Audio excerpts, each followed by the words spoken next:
Morning. अहिले चाहिँ हामी दिङमुजेमा बसेर भन्नाङ्कर्सा भ्यू उकालो चढ्दैछौँ। यहाँबाट देखिने सम्पूर्ण भ्यूहरू तपाईहरूलाई देखाउने छु।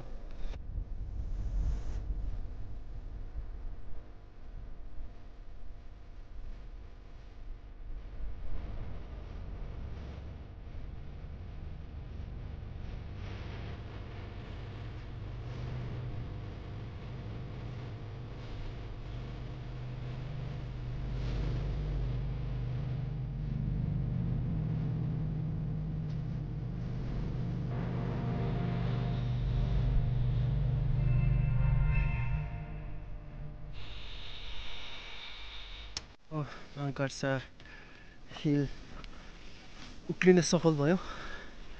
यहाँबाटको भ्यू तपाईँहरूलाई देखाउँदैछु।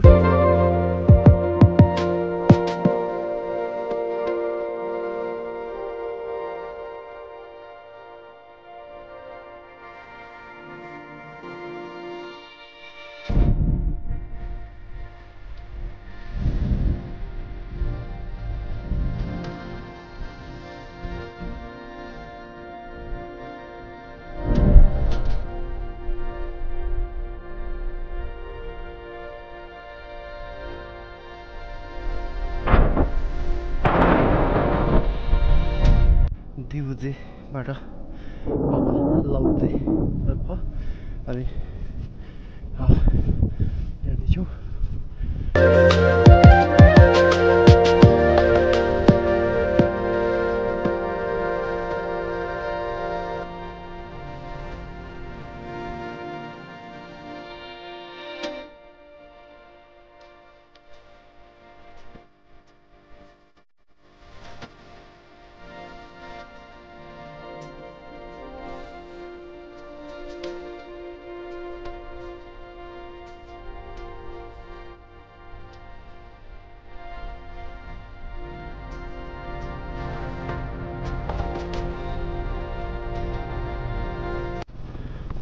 हामी दिङमुजेबाट करिब थुक्ला आइपुग्दैछौँ।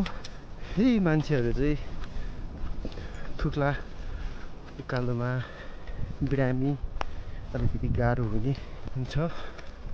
सो अहिलेसम्म हामीलाई कुनै त्यस्तो अप्ठ्यारो भएको छैन। यो थुक्लाको पहिरो म लगभग 21 वर्ष अगाडि आउँदाखेरि यो सानो परिधिमा थियो। अनि लगभग 200 मिटर जति चौडामा फैलिसकेको रहेछ।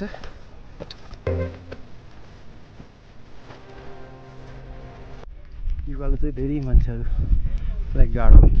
हामी थुक्ला उकालो निरन्तर उक्लिरहेका छौँ।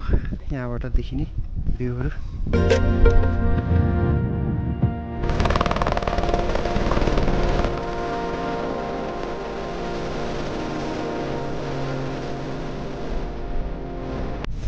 सुनपातीहरू पाइँदो रहेछ। बस्न चाहिँ विशेष टाउको दुख्छ। हाम्रोतिर चाहिँ धेरै लगभग हामी डाँड निस्किन लागेको छौँ। सो पछाडि कस्तो रहेछ, हाम्रो मुख्य उद्देश्य चाहिँ उतापट्टि ग्लेसियर छ होला भनेर हेर्न आएको हो। Oh no